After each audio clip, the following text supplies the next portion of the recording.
Hey everyone, I'm decided to make a video because I wanted to make sure I can convey what I want to convey without the hindrance of text-based internet communication, which is notoriously lacking the affective parts of communication, meaning that it's very, very unemotional. So,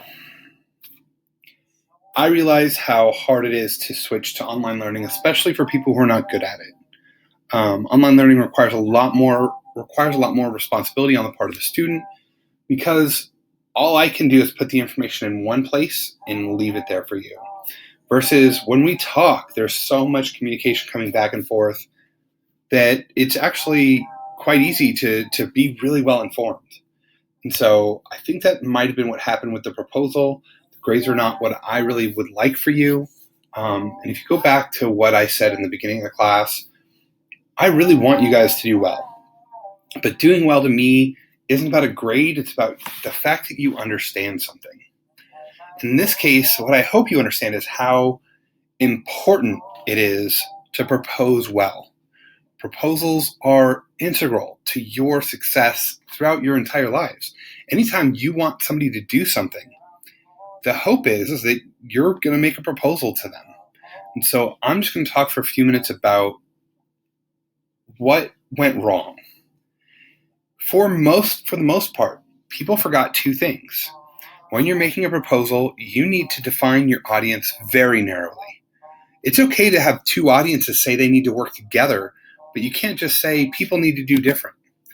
You can't say, hey, we need these people and these people to work together on this problem, because you're giving those two groups of people very specific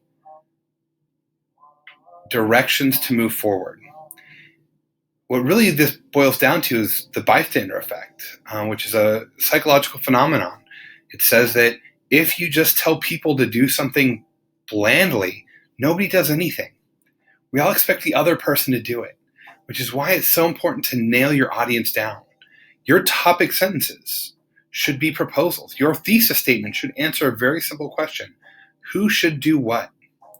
Arguments are just, this is true. So you could say, this is a problem. Well, yeah, that's a problem. But a proposal proposes a solution to that problem.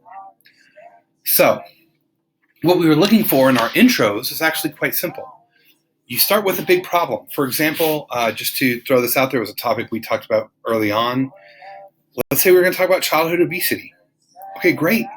Now, there's a lot of reasons. It's a complex system. We've talked about complex systems before, which means it's a parent problem, it's a kid problem, it's a school problem, it's a government problem, it's a food problem. But each one of those requires an argument to a different audience. And we can't talk to all of them at once. So if we're going to propose some action, we need to nail down the one audience we want to talk to. So that's what your intro is really supposed to do. Hey, I want to talk about this big issue about how kids are really not healthy. Okay, well, who's the cause of that problem? Well, parents. Okay, what's the root cause?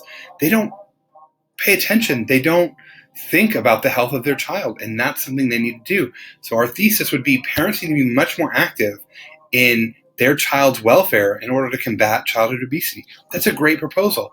It tells us who should do what. Some of you revolved down into the 5-paragraph format where you started to identify very specific things, but that limits your ability to analyze. It also arbitrarily creates 3 body paragraphs when at times those claims are so broad. I want 6 body paragraphs. I want you to separate those 3 claims you're making into 2 claims each to show me how it works. That's what we require. So from there, your topic sentences. The topic sentence should answer the questions the audience would have. How do I do it? What do you want me to do? What does it look like specifically? How am I paying for it? What's my incentive? What's in it for me to do it? That's what we want to start off with. Here's what you do. Parents need to do this. Parents need to engage their kids in healthy choices. Okay, great. What does that mean? Parents need to do this. Okay, why do they need to do it? And so that's the organizational scheme that you guys should be playing with.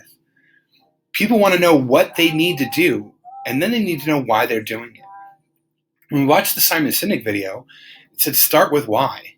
Well, that why is in your intro. That's where we talk about the big problem.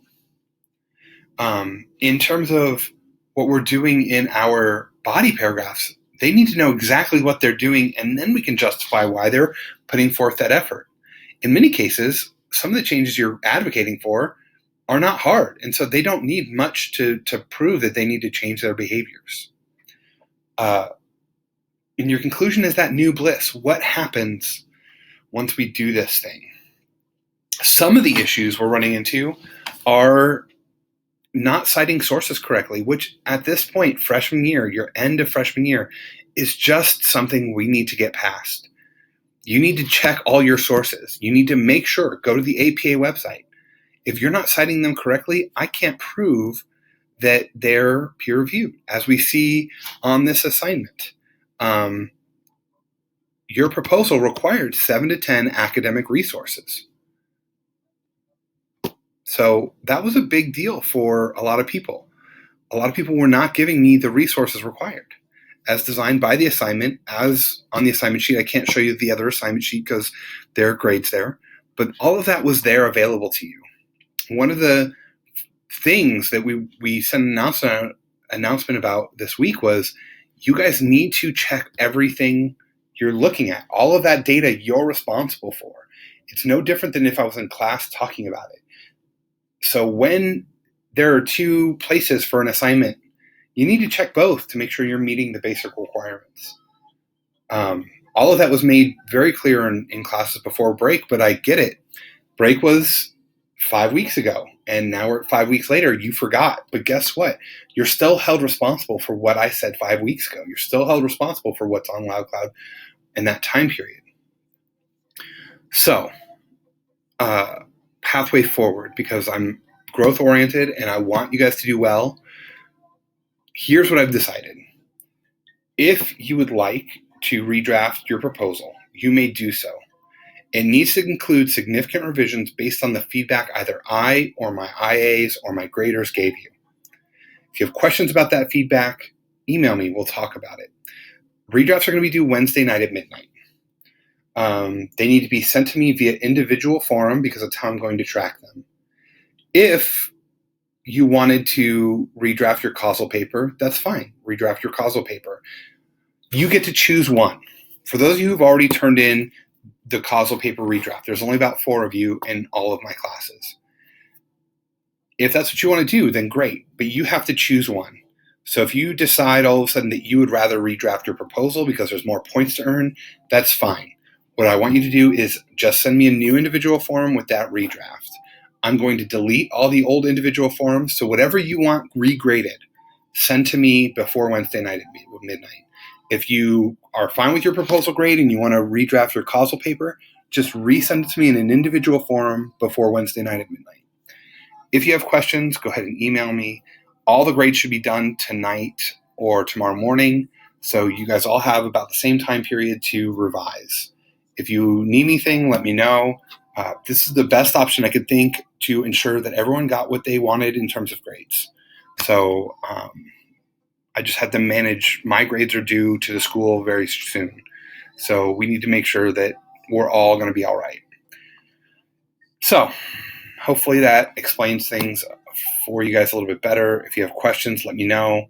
I'll be in and out of my office for the next few days because of all the stuff. So you can try me in my office number, which is on the announcements.